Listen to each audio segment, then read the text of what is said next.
What's up, YouTube?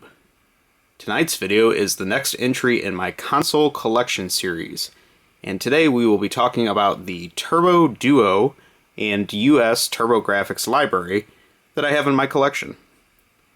So we're going to start off with, as always, talking about the hardware itself that I use. And for this system, I use the Turbo Duo system to play both my HuCard games and my CD games. I feel that the Turbo Duo is the best way to accomplish playing the whole US library because it does play the Turbo Chip CDs, the original HuCards, or I'm sorry, Turbo Chip cards, the HuCards. It plays regular Turbo CDs as well as the Super CDs, all built into the system. It has the ability to play all three. Now, if you were to purchase a standard TurboGrafx system and then buy a Turbo CD, you would still need a 3.0 HuCard in order to play the Super CDs. So that's basically why I like the Turbo Duo, because it has all three functionality right out of the box. So as you can see here is the original box for my system. I picked this up on eBay about 15 years ago, I would say, so I've had it quite a while. And this is the actual hardware itself. So here is a Turbo Duo unit. What I will say about this hardware is it's really kind of boring. I think they were going for a pretty adult look in how they designed it, so it doesn't have a lot of the flashy colors of many of the other systems of that era. The Turbo Duo came out in the US, I believe, in 1993. I could be wrong about that, but I believe it's about 1993, maybe late 92. And this came after the original release, of course, of the TurboGrafx hardware and the Turbo CD. So as you look at the hardware, you have a flip-up door here in the front, and this is where you enter your HuCard games. They just slide in there like a credit card, basically. These doors are very prone to break, so it's nice to have one that is in good condition and is still intact. Your power switch is here. There unfortunately is no LED light to tell you the power's on, other than just this color, piece of color inside of here. Just no actual light or anything behind it. You only have one control port in the front, just like the TurboGrafx system, and they basically encourage you to buy a multi-tap so then you can play with multiplayer games. So immediately after buying the hardware, you needed an accessory to let your friend play with you. It's kind of crazy. Up here is your CD door. So you open this up, and you put your CD games in there. The one thing about this is the CD hardware is kind of cheap. I think they did some cost cutting when they went to the Turbo Duo system, and as a result, the main issue with this system is the capacitors for the sound dry out over time and leak, and basically what happens is you end up with a bunch of sound glitches. There are a ton of separate capacitors inside of the system that need to be replaced in order to make it work fully again. So guess what? About a year ago, I started playing my Turbo Duo, as I do infrequently, and I realized my sound capacitors had dried up and leaked. So this is my Turbo Duo hardware that now needs a fix. So I'm looking for somebody to do that one for me. I probably could handle it, but it seems to be a lot of tedious soldering, and I don't know if I'm really up to the task. So that said, Turbo Duo hardware, make sure that you've actually tested it to make sure the sound is not glitching. This does fully function otherwise, it just has those sound issues, and basically what happens is the sound level goes very low and you hear some glitches in the sound. So once you have the capacitors replaced, this thing will be in good shape again. On the side you have your AV input here. It also has a headphone jack with a volume control on the side. And on the back, again, incredibly plain, the only entry on the back is your power plug. So yeah, not much going on back there. And the other side is completely blank. On the underside, you see the NEC sticker. NEC made the hardware, of course. And as you can tell, my system was made in January 1993. So probably one of the earlier Turbo Duo systems. Many of these systems came with a lot of free games packed in, and I believe this one did originally. It would have had like a, I think it's like a wraparound sticker or something like that that comes off that has all the information about the free games included. So I do believe my system originally came with some of those. When I bought it, it came with a lot of games, and I think some of those were the Packin games. So anyways, that's a little bit about the hardware itself. Next I'll show you what the controller looks like. Again, very similar if you've ever played an NES or if you've ever played a TurboGrafx. Controller is incredibly similar to the original TurboGrafx controller, with the exception that now this panel is black and it says Turbo Duo here in the corner. You have your standard turbo switches here, so you can play with Fast Shot, which is really good for the shooting games. The other thing about the turbo controller, and maybe hard to see here, is it only is a 3-inch cord. That's it. That's all you get from the factory. Or sorry, 3 foot. 3 foot long cord. So basically, that's as far as you can sit from the TV. Yeah, not very far at all. So again, even as soon as you bought this hardware, you already needed to buy a multi-tap so you could let a second player play. You needed a second controller because it only came with one. And you needed the controller extensions, because otherwise you wouldn't be able to sit anywhere near away from the TV. So I have the 3 foot controller with a 6 foot controller extension, and that is pretty much the only way to make this system functional with a modern TV, where you need to sit back a little bit from it. So that said, that's a little bit about the hardware.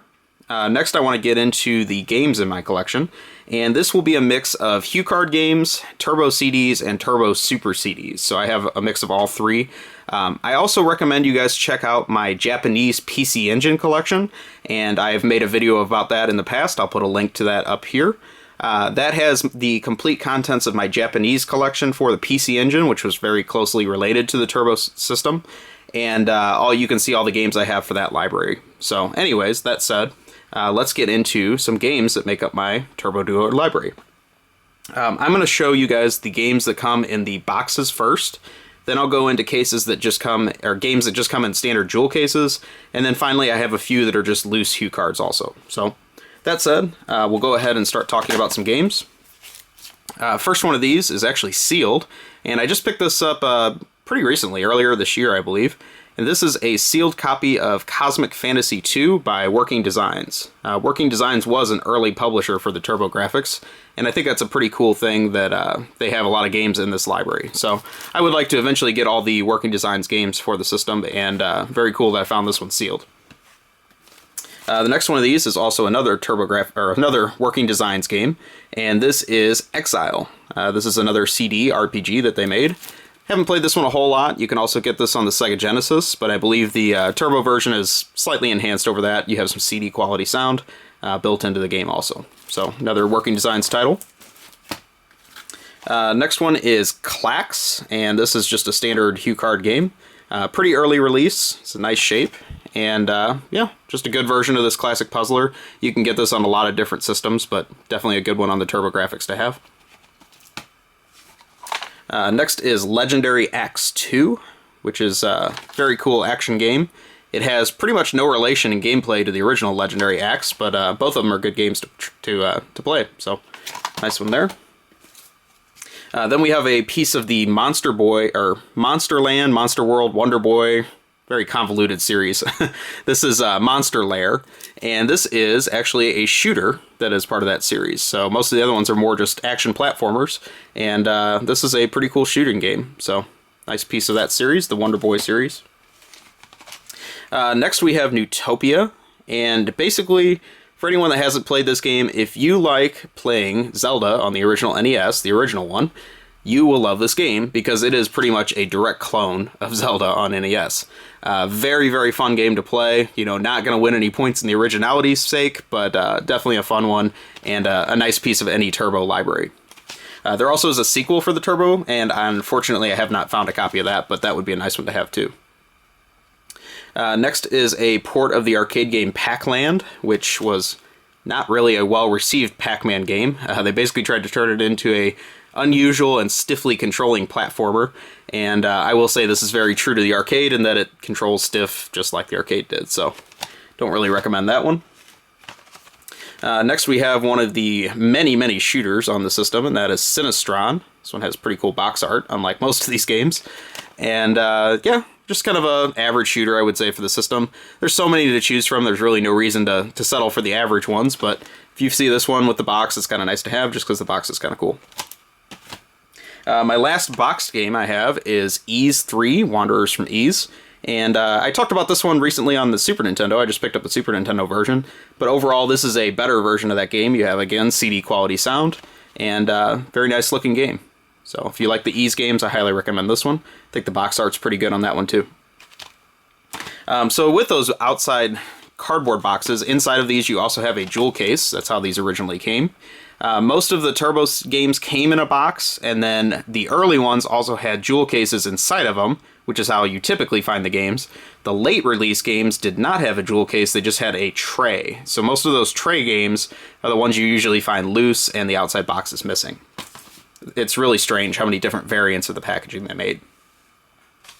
Next we'll go into some of those games I have that are just in their jewel cases, or turbo cases, if you will.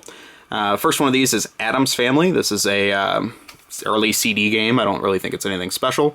Someone actually cut up the outside cardboard box and stuffed it into the jewel case. I didn't do this, but unfortunately I don't have the original box, but just a piece of it there they stuck on the back. Most of these cases are very plain on the back of them, so maybe that's why they wanted something to stick with it. Next is one of the all-time classic pinball games, which is Alien Crush. Can't recommend this game enough. If you love pinball games on home consoles, this is a must. I actually like this a little bit more than its sequel, which we'll talk about here in a moment, but this is a fantastic game. Next one is one of the classic shooters that's a must-own on the system, and that is Blazing Lasers. Again, can't recommend this one enough. Very, very good game. And as you can tell, these are incredibly blank on the back. So basically that's why you needed the outer box, because you have nothing to go on once you have just the case. Next one is another HuCard game, Battle Royale. I'm pretty sure this is garbage, but I got it really cheap a long time ago. Then we have the original Bomberman for the Turbo. Very good game. Of course, there was many sequels to Bomberman, so this isn't necessarily the best in the series, but as you can see, this is where we get into some of the creative, I guess is the nice way to put it, TurboGrafx art. Next one is Bonk's Adventure, which is obviously one of the key platformers for the system. Definitely a classic that still holds up today, a lot of fun to play. And I just noticed as I picked that up that it had a pretty cool turbo sticker somebody put on the back of the case, so nice little touch there. Then we have the sequel, Bonk's Revenge, and this one is just as good, if not better. Very much like this game. There's also a third Bonk game for the Turbo, which goes for a crazy amount of money now. You can get it on HuCard or CD. I used to own the HuCard version, but I got rid of it because it just really wasn't as good as the first two, and got a pretty decent price to get rid of it. So now I probably wish I had it back, but oh well. Next is Champions Forever Boxing. Couldn't tell you anything about this. I'm not even sure where I got it from.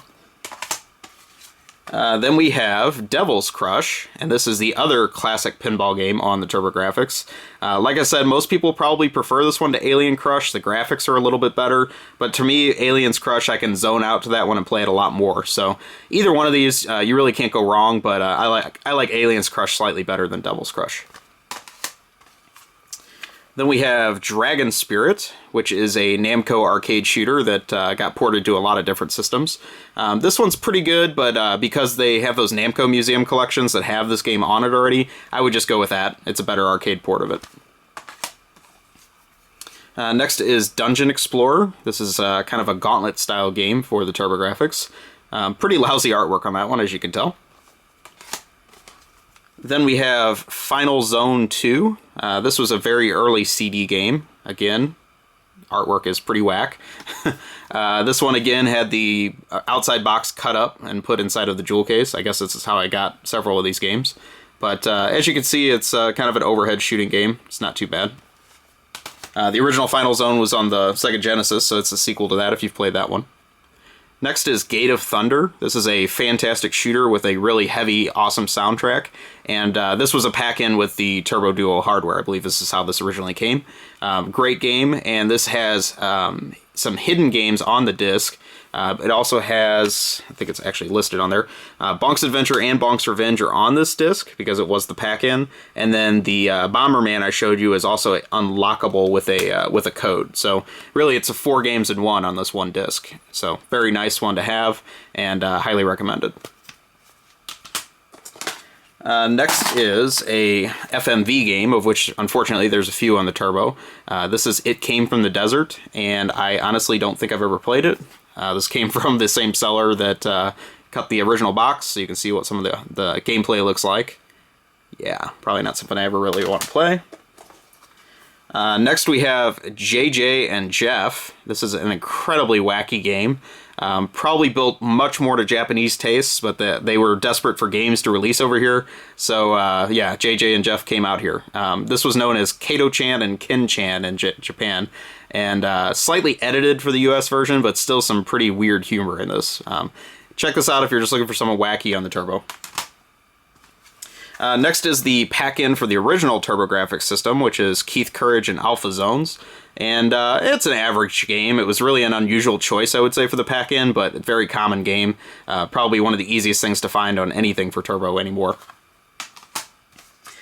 Next one of these is Last Alert, and this is a very early CD game again. Same thing here, somebody chopped up the outside box and stuffed it in the jewel case, so you can see a little bit of the game artwork and gameplay. This game is kind of the overhead run and gun style. Decent action game, but the voice acting in this is some of the worst voice acting you will ever hear in a game. It's so bad, it's really funny. So I would recommend checking it out just for that, if nothing else. Next we have the original Legendary Axe, which again, like I said, is very different than its sequel, but still a highly recommended game. A lot of fun hack and slash type game. Next is one of the best shooters on the system, in my opinion, and that is Lords of Thunder.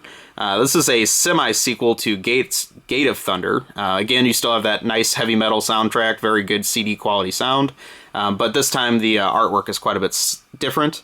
You have kind of this gem system going on. You collect gems as you play through the horizontal scrolling levels.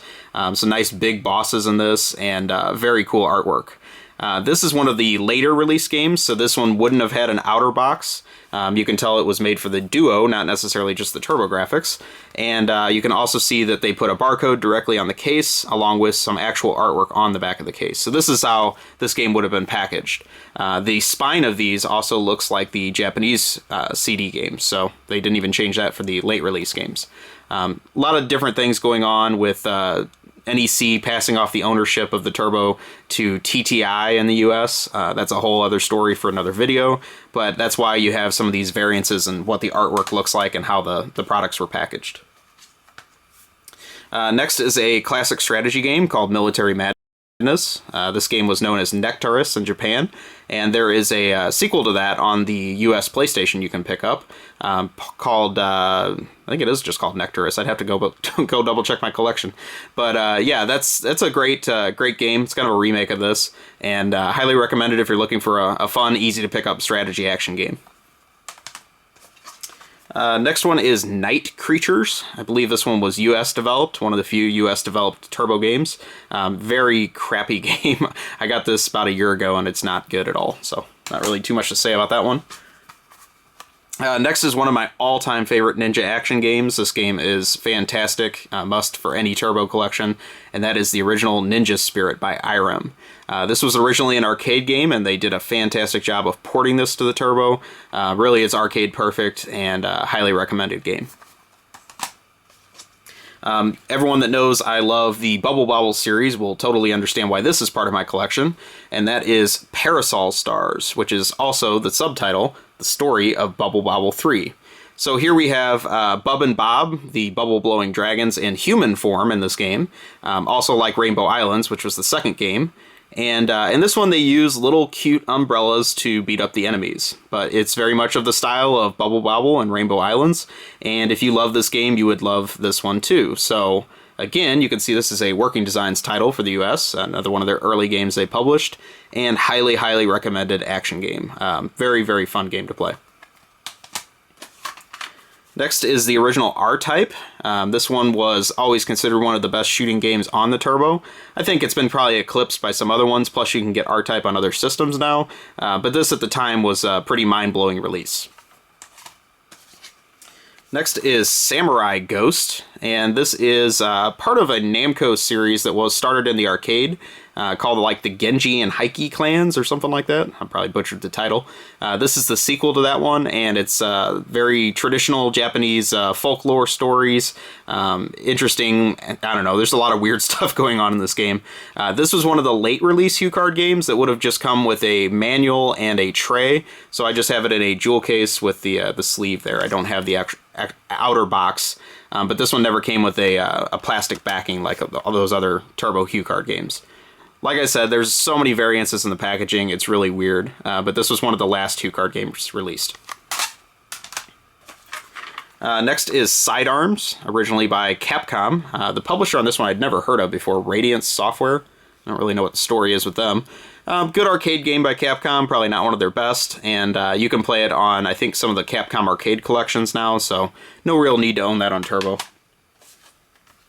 Next is another one of the later CD release games. This is Splash Lake, and it's a puzzle game, action puzzle game. I don't know. I don't really remember a whole lot about it. I haven't played this one in a while. I think it was okay, but nothing too memorable. So, yeah, just another weird one for the collection there. Then we have one that people talk about a lot related to the TurboGrafx. This is the original Splatterhouse. I will say I like this game. I'm not completely gung-ho about it, but I think there's a lot of reason why this game was so important. I mean, the violence in this was very over the top for its time. Now it would be considered quite tame, and a very interesting piece of the Turbo library. This was the only way to get this game back then, because the sequels didn't come out until the Genesis later on. Next is another puzzle game, action puzzle game called Tricky Kick. Don't really remember too much about that one. It's been a while since I played it. Next is the second game in the Valas series. I very much like the Valas games. This is another one. Somebody cut the box, stuck it in the jewel case, so I can show you a little bit of the artwork on that one. Very cool game. I always like the Valas games. It's really weird on the Sega Genesis because the Genesis got Valas 1 and Valas 3, but Valas 2 only came out on the Turbo in the US. So if you want to play this one, that's the way to get it. They also made Valas 3 on the Turbo, which would be better than the Genesis one, but unfortunately I don't have it yet, so I would like to get that one someday. The last one I have with the case is Vigilante, and this was another IREM arcade game ported to the Turbo. Pretty cool early beat-em-up type game. And then I'll show you my loose HuCard games, and we'll wrap up. That's the last of my collection. So first one of these is a very expensive game, also one of the best shooters on the system for sure. Unfortunately, I don't have the outer box for it. This one never came in a jewel case, just came with an outer box and a tray, and that is Soldier Blade. If you have a Sony PSP, you can get a Hudson shooting game collection that has this game built into it, and that's probably a cheaper way to play it, but it's a great game. I wouldn't suggest missing it. It's a very nice shooter. Next one is Jack Nicklaus's Turbo Golf. I'll give that about 2 seconds on the screen, because who cares? Then we have basically the Turbo's version of a Contra game, and that is Bloody Wolf. This is a fun game, and it was originally developed by Data East. Very cool game that was an early release on the Turbo. Wish I had a case for that one, but it's a neat one. Then we have Psychosis. This is a pretty weird shooter that not too many people talk about. Outside of the unusual artwork, I wouldn't say it's that much fun to play, so whatever. If you get it cheap, try it out. Next one is Ordyne. This is another Namco arcade game that was brought to the Turbo. You can play this on a Namco Museum collection also, though, so that's the way I prefer to play this game. Then we have Final Lap Twin. This is one of the early racing games on the system by Namco. It's okay. Not too much to say about that one. Then we have Double Dungeons, and I don't really remember what that plays like. It's been a long time. I think it was kind of a first-person RPG, so probably not really my style. And the last thing I have on HuCard only is China Warrior. This is a very interesting game because the graphics on this blew away pretty much anything on the market. This was a launch title, I believe, for the TurboGrafx in the US, but the gameplay is atrocious. So you have these huge sprites that you play as for the characters, but the gameplay is horrid. So that's about all I have to say about China Warrior. I don't recommend that one. So anyway, that is my US TurboGrafx collection. It is very much slow to a crawl as far as pickups on this system, because if you haven't noticed, the price of Turbo games has gone completely bonkers. Most of these games I picked up in my collection were pretty much bought about when I got the system around 15 years ago, and prices were much more sane at that point. So that said, I always like adding games to my Turbo collection. I think it's a very cool and underrated system. Overall, though, it's very tough to find the games. They didn't sell very well, especially when you're talking about the later CD-based games. So hope you enjoyed this video, and like I say, if you have some other TurboGrafx or Turbo Duo recommendations that are not in my collection, please leave me a comment. Let me know what else I should check out on the system. Thank you very much for watching. Have a great day or night wherever you are, and I will talk to you soon.